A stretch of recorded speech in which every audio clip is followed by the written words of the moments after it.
લક્ષ્ય ન્યૂઝ, એક નજર, એક લક્ષ્ય.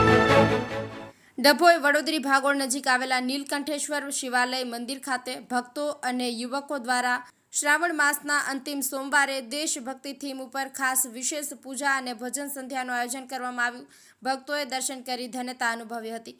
ડભોઈ વડોદરી ભાગોળ નજીક આવેલા શ્રી નીલકંઠેશ્વર શિવાલય ખાતે ભક્તો અને યુવકો દ્વારા શ્રાવણ માસના અંતિમ સોમવારે દેશભક્તિ થીમ ઉપર વિશેષ પૂજા સાથે બાજીરાવ પેશવાની જન્મ જયંતિની ઉજવણી તેમજ દેશભક્તિની થીમ પર મંદિરમાં શ્રૃંગાર કરી વિશેષ ઉજવણી કરવામાં આવી હતી. આ પ્રસંગે ડભોઈ નિજ મંદિર ખાતે મોટી સંખ્યામાં ભક્તો દર્શન કરી ધન્યતા અનુભવી હતી. સનાતન ધર્મ સાથે દેશભક્તિની ઝાંખી કરાવતા યુવકો દ્વારા દેશભક્તિને લઈને વિશેષ સંદેશ પણ આપ્યો હતો. નિરંજન ચૌહાણ, ડભોઈ.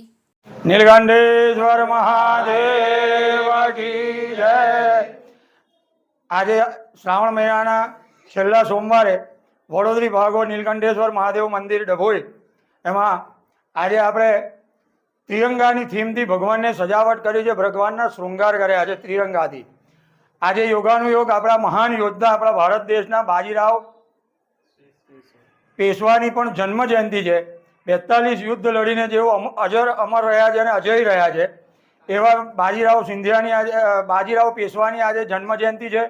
અને સાથે સાથે આપણા પહેલગામમાં જે આતંકવાદી હુમલામાં જે લોકો શહીદ થઈ ગયા છે એમને શ્રદ્ધાંજલિ પણ આજે અર્પણ કરી એવી ભાવનાથી આજે અમે શ્રાવણ મહિનાનો છેલ્લો સોમવાર ભક્તિમય વાતાવરણમાં રાષ્ટ્રપ્રેમ અને ધર્મપ્રેમ, આ બેઉ ભાવના અમારા બધાની અંદર, ભક્તોની અંદર જાગે એ ભાવથી આ તિરંગાનું થીમથી ભગવાનનો શૃંગાર કર્યો છે અને ભગવાનની સરસ હમણાં આરતી કરી છે. અને રાત્રે આજે ભજન પણ અહીં રાખેલ છે. તો ભગવાન મહાદેવ જે મૃતકો જે શહીદ થયા છે પહેલગામમાં, એમની આત્માને શાંતિ આપે અને બાજીરાવ પેશવા જેવા યોદ્ધાઓ ફરી પાછા આપણા દેશમાં આવે એવી ભાવનાથી આજે ભગવાન મહાદેવને એવી બધા પ્રાર્થના કરે છે. નીલકંઠેશ્વર મહાદેવ કી જય.